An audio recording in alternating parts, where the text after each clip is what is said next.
At ngayon po ay handa na po tayong tumugon sa inyong mga katanungan. Tristan Nodalo, Newswatch Plus. Good morning po, Yusek.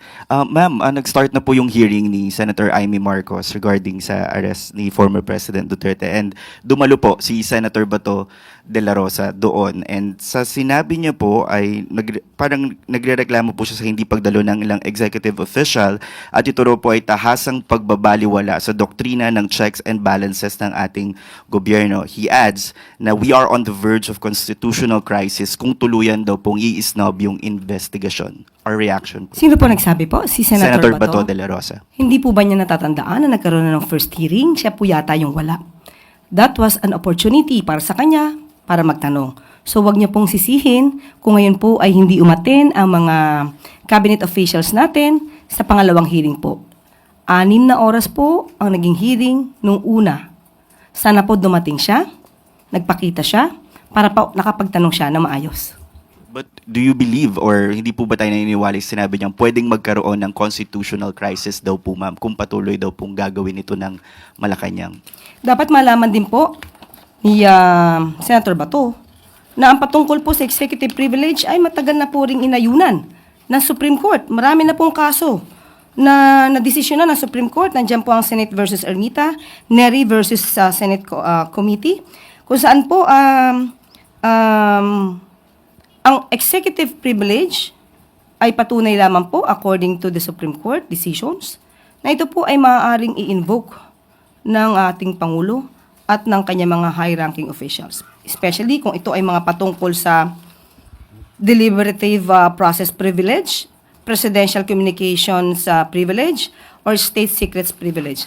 So sana po mabasa niya po ang mga kasong ito para po siya maliwanagan. Isaac, we have a follow-up question from Ace Romero, Philippine Star. But Yusek, how is the Philippines taking that decision from the Trump admin, given that the US is a traditional ally of the Philippines and supposedly we have very close ties? So how is Malacanang taking this additional tariff? Desisyon po kasi ng gobyerno ng US yan. Kung meron po silang dapat na pangalagaan patungkol sa kanilang mga economic growth nila or sa kanilang mga ekonomiya, hindi po ito mapipigilan. Yan po ang kanilang magiging polisiya. At sabi nga po natin, ang pagpataw po ng 17% na second lowest, sa ating palagay ay hindi na po ganon kasama. Mabuti pa rin po ito sa ating palagay. Although undeniable, it could also lead to higher costs, di po ba, yung tariff. So, may epekto din ho yun kahit paano sa ating economy. Yes. So, how are we taking this, are we even taking this positively given that it could lead to higher costs? Pwede po kasi maging positibo ito, pwedeng maging negatibo ito, lalo kapag ka po tayo nag-e-export. Pero kapag ka po nanatili ang ganitong klaseng polisiya, maaari pa rin din po tayo makakuha ng mga investors mula doon sa mga bansa na may pinapatawan ng malalaking tariff. So maaari silang pumunta sa Pilipinas, dito sila magsagawa, mag-manufacture, dahil 17% lamang ang pinapataw sa atin. So pwedeng negative, positive ito. So you're saying since mas mataas sa iba, they might reconsider and, Investing here. ito na lang. Okay. Meron ba tayong ibibigay na offer sakali sa US or sa Trump admin in case para somehow ma-mitigate or somehow ma-ease yung tariff na yan, or will we renegotiate para magkaroon ng better terms given that we are close allies? Siguro po, ang tamang ahensya po ang sasagot po niyan, at sa kasalukuyan po ay wala po tayong update tungkol sa iyong tanong. Salamat po. Thank you. Leth Narciso, DZRH. Good morning, Yusek. Ma'am, may we know po ano ng mga hakbang ang ginagawa ng pamahalaan kaugnay ng immigration crackdown ng Trump administration? Sabi po kasi sa ulat, mayroon ng 20 undocumented Filipino migrants ang nakakulong sa US ngayon. Po, muli ang mga detalye pong ito ay ipapaubaya po natin pansamantala sa DFA, at kapag ka po meron na po tayong detalye na katugunan po dito, ibibigay po namin agad sa inyo. Follow up. follow-up question from Maricel Halili. Hi ma'am, magandang umaga po. Just one quick follow-up. Sinabi po kasi rin ni Senator Bato na gusto niyang ipasabina itong mga government officials na hindi dumalo. Do you think this is a reasonable move coming from Senator Bato and posible ba yun? Nasa kanya po yan. Kung magpapasupi na siya, siguraduhin lamang din po niya na siya po ay magpapakita. Next question, Ann Soberano, Bombo Radyo.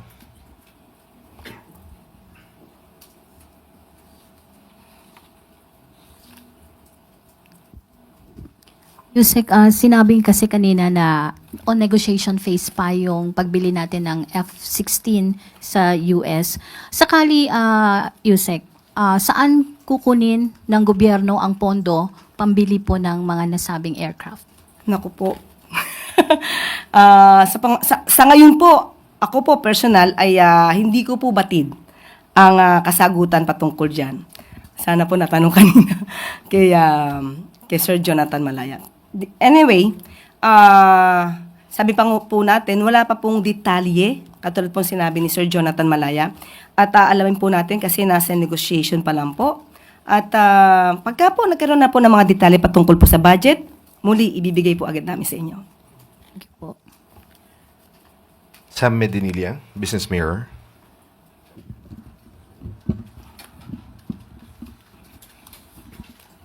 Good morning, ma'am. Hello. Magtatanong lang po ako, kami regarding po dun sa Palace reaction ng sa 17% reciprocal tariff na inimpose ng US government sa Philippines. May assessment na po ba yung Philippine government kung ano yung mga industries na maapektuhan ng sabing 17% tariff? Sa ngayon po, wala pa po tayong detalye patungkol po kung ano mga industries na maaaring maapektuhan. Pero siguro po itong 17% na ipapato na tariff ay isa na rin pong magandang balita. Dahil mas marami po na bansa na mas napatawan ng mas mataas na tariff. At lumalabas nga po na parang tayo lamang po ay ang second lowest, no? Susunod po tayo sa Singapore. At ayon din po sa DTI, yung impact po nito ay medyo hindi ganon kalaki. Very minimal po. At tayo rin po ay naniniwala sa isang relasyong maganda, ang US-Philippine Alliance. Kaya po, ang pagpapataw po ng 17% ay maaari na pag-aralan din po ng gobyerno po, ng administrasyon ng US. Kaya ito po ay tatanggapin natin. Pero kung ano man po ang maaaring maging impact, of course, tayo ay dapat tumugon ng nararapat. Pero as of the moment, sabi nga po ng DTI, very minimal po ang magiging impact sa atin ito. Ma'am, but what steps will the government take to ease the impact of the additional tariff kung saan? Titignan po natin. Kasi ang base naman po sa mga reports natin, hindi naman po din kasi ganun kalaki yung ating ini-import, no? Or ini-export, hindi tayo malaki ang ini-export sa US. At alamin po natin, base na rin po sa DTI at sa DOF, kung ano maaaring maging dating or impact ng 17% sa mga project or sa mga produkto ng Pilipinas. Last na lang, ma'am. Will the government appeal the additional tariff sa US government po? May plano po bang mag-apela yung Pilipinas na parang i-reduce or tanggalin yung 17% tariff? Sa ngayon po, wala pa po tayong nadidinig kung may plano po. Pero kapag ka po nagkaroon ng pag-uusap patungkol po dito, at muli, ibibigay po namin ng update patungkol dyan. Thank you po, ma'am. Ana Badjo, GMA News Online. Good morning po, ma'am. Ma'am, may we just get your reaction on the recent statement made by Vice President Sara Duterte that although it is ironic, but she has to thank President Bongbong Marcos na nagkaroon sila ng forgiveness ng apa niya, former President Rodrigo Duterte. Okay. Mas maganda po siguro kung magpasalamat muna si VP Sara sa kanyang ama mismo, kay dating Pangulong Duterte. Dahil kung siya man po ay nagkaroon ng pagkakataon at nagkaroon ng oras kasama ang kanyang ama, ay dahil ito sa kasong EJK.